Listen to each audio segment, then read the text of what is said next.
Assalamualaikum warahmatullahi wabarakatuh. Kami dari kelompok 5. Di sini kami akan membahas materi tentang perubahan organisasi.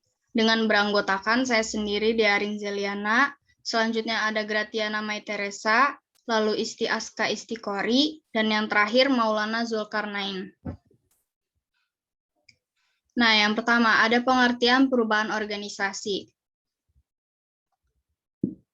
Pengertian perubahan organisasi menurut Hack tahun 1997, perubahan organisasi secara sederhana dapat diartikan adalah pembahasan mengenai mengapa, kapan, dan bagaimana organisasi melakukan perubahan. Jadi, perubahan organisasi merupakan suatu proses perubahan yang terjadi di dalam ataupun di luar organisasi pada tingkat individu atau kelompok yang terjadi secara bertahap dan kontinu, dengan tujuan untuk memajukan dan mengembangkan organisasi. Selanjutnya ada proses perubahan organisasi. Nah, proses perubahan organisasi ini terbagi menjadi 4 pilihan, yaitu ada struktur, teknologi, dan penempatan fisik. Yang terakhir ada individu atau orang. Nah, selanjutnya ada perubahan struktur. Nah, mengubah struktur mencakup pembuatan perubahan dalam hubungan wewenang, mekanisme, koordinasi, rancangan ulang pekerjaan, atau variabel struktural serupa. Misalnya, tanggung jawab departemental dapat digabung, lapisan vertikal dihilangkan, dan rentang kembali dilebarkan untuk membuat organisasi itu lebih datar dan kurang birokratis. Nah, pilihan lainnya adalah memodifikasi sistem imbalan organisasi. Motivasi dapat ditingkatkan dengan memperkenalkan bonus kinerja atau berbagai laba. Selanjutnya bisa dibacakan oleh Isti Aska. Selanjutnya ada perubahan teknologi. Merubah teknologi meliputi modifikasi dalam cara kerja yang diproses dan dalam metode serta peralatan yang digunakan. Dewasa ini, perubahan teknologi biasanya mencakup dikemukakannya peralatan, alat, metode baru, otomatisasi, atau komputer. Salah satu dasar implementasi teknologi informasi dan komunikasi dalam perusahaan adalah kemampuan pengguna dalam menerima teknologi tersebut.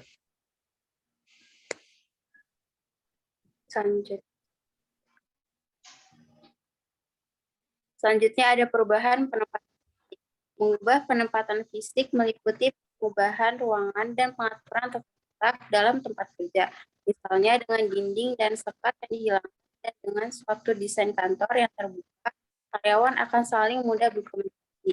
Bisa juga dengan cara mengubah kualitas dan tingkat hangat dan dingin, tingkat tipe kebisingan dan kebersihan area kerja maupun desain interior.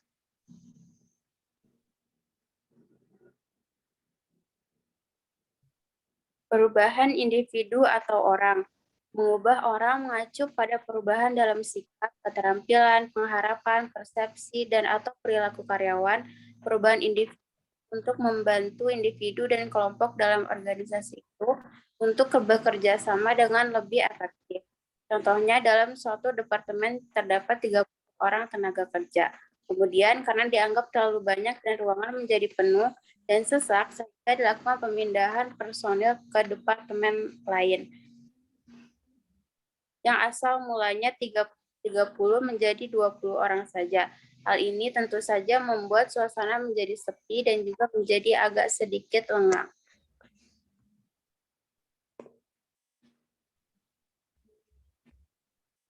Selanjutnya ada jenis dan penyebab perubahan organisasi.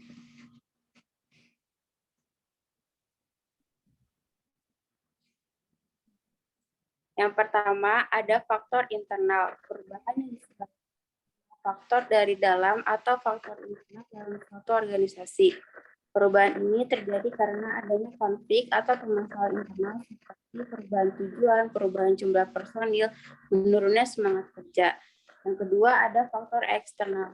Perubahan organisasi yang disebabkan oleh faktor dari luar organisasi seperti regulasi pemerintah, kondisi ekonomi, tindakan pesaing. Perubahan eksternal ini akan menghambat pertumbuhan dan perkembangan organisasi dalam mewujudkan tujuan dan cita-cita organisasi. Faktor ini dapat diatasi dengan cara kerjasama antar organisasi untuk mewujudkan cita-cita bersama dengan adanya kesepakatan yang telah dibuat sebelumnya.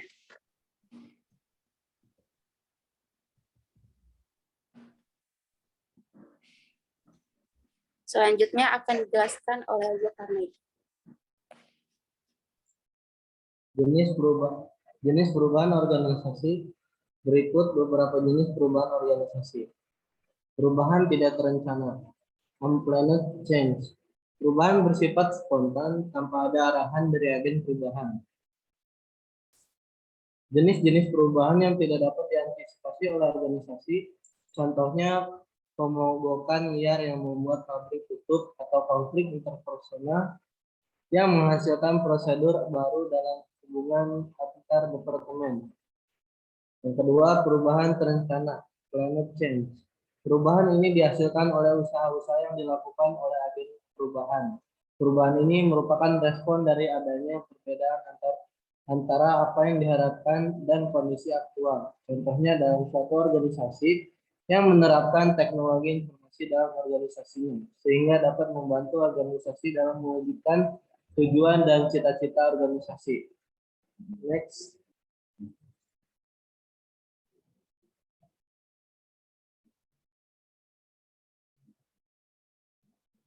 Lalu selanjutnya strategi perubahan organisasi.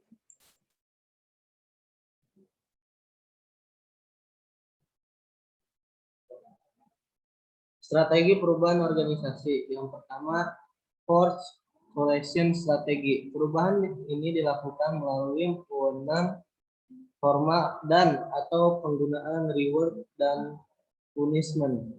Perubahan diperoleh dengan cepat namun cenderung dilakukan karena adanya rasa takut terhadap hukuman atau keinginan mendapat reward. Pengaruhnya bersifat temporer. Yang kedua, radisional persuasion strategi. Perubahan dilakukan melalui pengetahuan, data empiris maupun argumen rasional. Manajer harus menggunakan pendekatan rasional bahwa perubahan akan memberikan manfaat yang besar dibandingkan pola sebelumnya. Argumen bisa disampaikan oleh agen perubahan, ahli dari luar maupun melalui demonstrasi. Next. Yang ketiga, shared power strategi. Strategi yang melibatkan partisipasi dari pihak-pihak yang terlibat untuk melakukan perubahan sesuai dengan nilai, kebutuhan maupun tujuan individu atau kelompok. Manajer memerlukan reference power dan keterampilan untuk bekerja efektif bersama berbagai pihak. Perubahan ini memerlukan waktu yang cukup lama, namun perubahan tersebut akan lebih tahan lama dan terinternalisasi dalam diri masing-masing. Oke, next.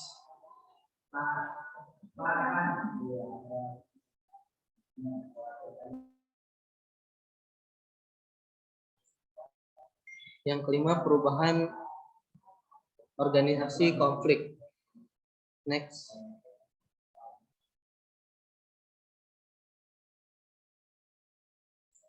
Konflik perubahan organisasi.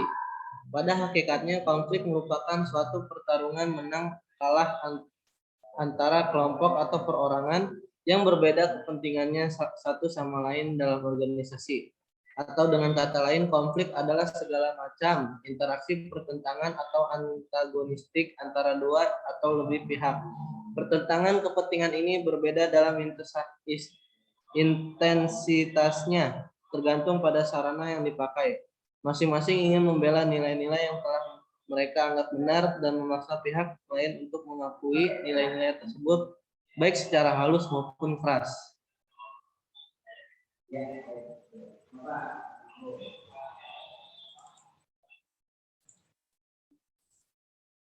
Oke, selanjutnya akan dibacakan oleh Graviana.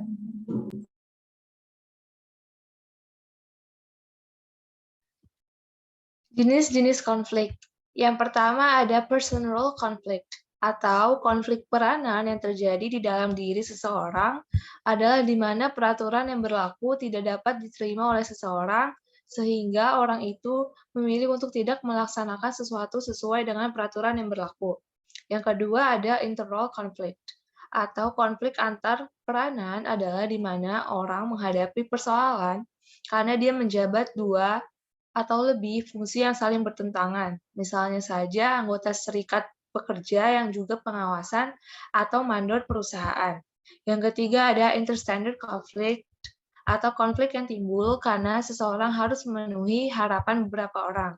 Misalnya saja, dekan suatu fakultas harus memenuhi permintaan yang berlainan para ketua jurusan.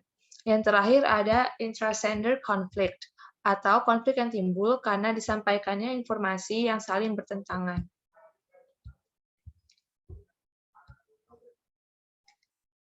Sumber konflik organisasi menurut Literer. Yang pertama itu adalah situasi ketika tujuan yang tidak sesuai. Lalu ada suatu masalah ketidaktepatan status. Yang ketiga ada keberadaan peralatan yang tidak memadai. Dan yang terakhir adalah perbedaan persepsi. Sumber atau faktor konflik organisasi lainnya.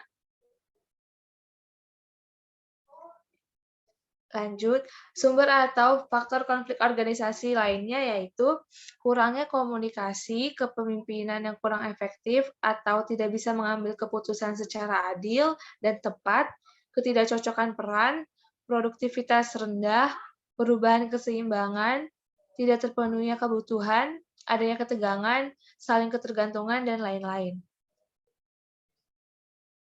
Bisa next.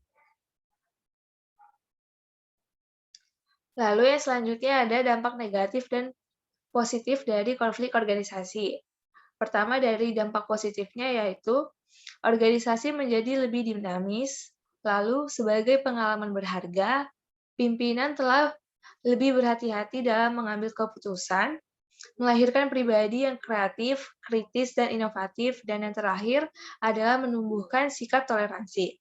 Lalu adalah dampak negatifnya yaitu pertama komunikasi organisasi menjadi terhambat, yang kedua kerjasama organisasi menjadi terhalang, yang ketiga aktivitas produksi dan distribusi terganggu, yang keempat memunculkan saling curiga, salah paham, dan intrik, yang kelima individu yang berkonflik merasakan cemas, stres, apatis, dan frustasi, dan kemudian yang terakhir ada stres yang berkepanjangan menyebabkan orang yang sedang berkonflik akan menarik diri dari pergaulan dan mangkir dari pekerjaan.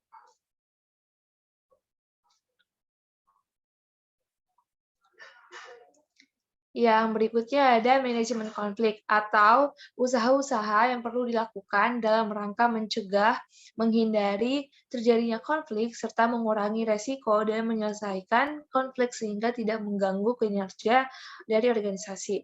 Beberapa pendekatan mengelola konflik diantaranya itu pertama dengan problem solving, yang kedua dengan superordinate goals, yang ketiga ada expansion of resources, yang keempat ada avoidance, terus selanjutnya ada smoothing, kemudian compromise, authoritative command, intergroup training, dan yang terakhir ada third part meditation.